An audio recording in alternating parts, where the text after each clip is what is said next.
আচ্ছা, তারপরে ফ্রিল্যান্সিং আমাদের সম্ভব। ফ্রিল্যান্সিং আমাদের সম্ভব, এটা যদি অ্যান্সার আমি দিতে চাই, এখানে আমাদের বেশ কয়েকটা ফাইবার অ্যাকাউন্টের লিঙ্ক রাখা আছে।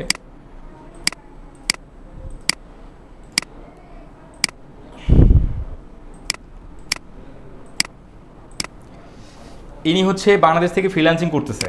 এনার বয়স কত হবে?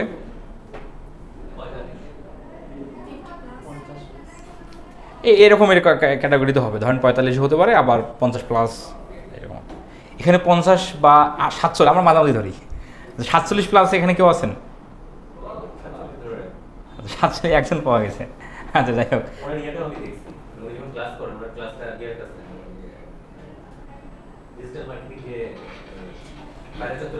হ্যাঁ বুঝতে পারছি। আচ্ছা আচ্ছা আচ্ছা, এই দেখেন দেখেন দেখেন, এনার থেকেও আরো ওল্ড। যাদের এটাতে নাম্বার নাই, একটু নাম্বারটা লিখে দিন। নাম্বার আর নাম্বার। আর যাদের নাম নাম্বার কোনোটাই নেই তারা লিখবেন। হ্যাঁ লিখবেন। হ্যাঁ হ্যাঁ, তাহলে ইনি যদি পারে তাহলে আপনার আমাদেরও পারার কথা। আচ্ছা, তারপরেরটা যদি একটু দেখি। ও, এনার ছবি চেঞ্জ হয়ে গেছে, আগে ভিন্ন ছবি ছিল, চেঞ্জ করছে। আর এনাকে যদি ধরি, এনার বয়স কত হতে পারে? 25 থেকে 30। আমরা এই রেঞ্জের এখানে তো অনেকেই আছি। আচ্ছা, এই আপুর বয়স 30, 35 এরকম হবে না? 28, 40 হয়ে যাবে। আচ্ছা, 40 কাছাকাছি এখানে কেউ আছেন? মানে মেয়ে মানুষের কথা বলতেছি। আপনি আছেন। ও খুব বেশি একটা হয়নি কিন্তু, মানে হ্যাঁ। আমাদের প্রথম আলো নিউজ পেপারে একটা নিউজ ভাইরাল হয়েছিল, জানেন কিনা? আবেদ সিরাজ নামে নাম শুনছিলেন? গ্রাফিক ডিজাইনিং করছিল, 65 বছর বয়সে গ্রাফিক ডিজাইনিং করে ফ্রিল্যান্সিং করে। তো ডিজিটাল মার্কেটিংয়ে ওই টপিকে আসতেছি এই 1 মিনিট পর।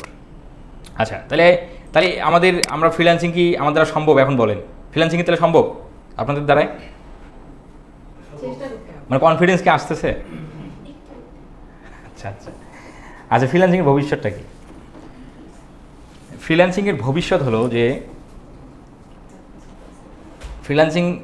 ফ্রিল্যান্সিংটা টিকিয়ে আছে ইউরোপ এবং আমেরিকা, এই দুইটা মহাদেশকে কেন্দ্র করে। তো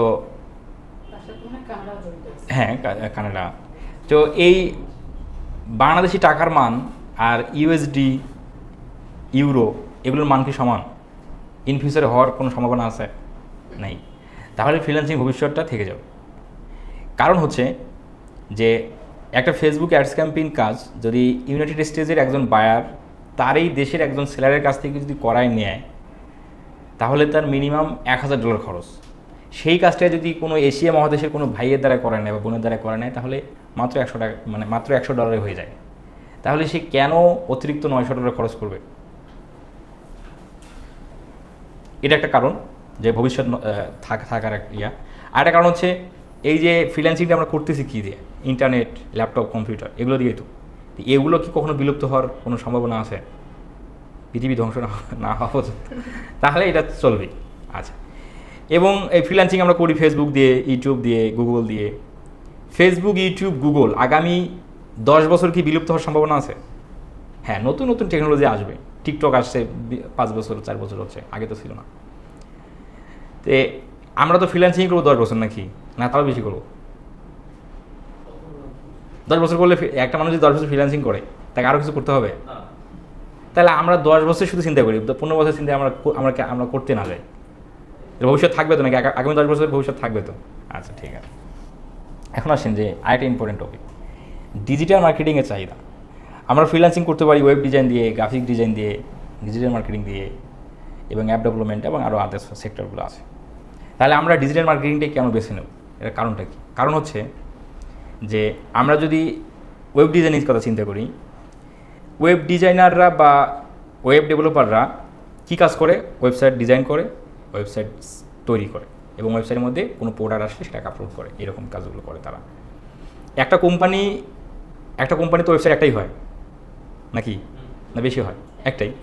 তাহলে নতুন কোনো একটা কোম্পানি যখন উদ্ভাবন হয়, তখন তো একটা ওয়েবসাইট লাগে। সেই ওয়েবসাইটটা তৈরি করার জন্য কোনো একটা ডেভেলপারের কাছে যায়। দেন ওয়েবসাইটটা যখন সে কমপ্লিটলি রেডি হয়ে যাবে, দেন ওই ওয়েবসাইটের নতুন কোনো বা ওই ওয়েবসাইটের কোনো সমস্যা না হলে তাহলে তো ডেভেলপারের কাছে যাওয়ার দরকার নেই। আছে কি দরকার? নেই। আচ্ছা, এমন যে গ্রাফিক ডিজাইনে আসি, ধরেন যে একটা কোম্পানির ওয়েবসাইট ডিজাইন হয়ে গেছে, ধরেন 500-1000 প্রোডাক্ট আছে, সেই প্রোডাক্টগুলোর ইমেজগুলো ব্যানারগুলো তো ডিজাইন করতে হবে। তো সেগুলো করার জন্য তো সে আবার গ্রাফিক ডিজাইনের কাছে যায়। দেন নতুন কোনো প্রোডাক্ট না আসলে তো আর যাওয়ার দরকার নেই। আছে কি দরকার নেই। বাট একদম ডিজিটাল মার্কেটে দরকার তার জন্ম থেকে মৃত্যু পর্যন্ত আছে। কারণ একটা প্রবাদ আছে, প্রচারই প্রসার, প্রচার বন্ধ হয়ে গেলেই প্রসারতা কমে যায়।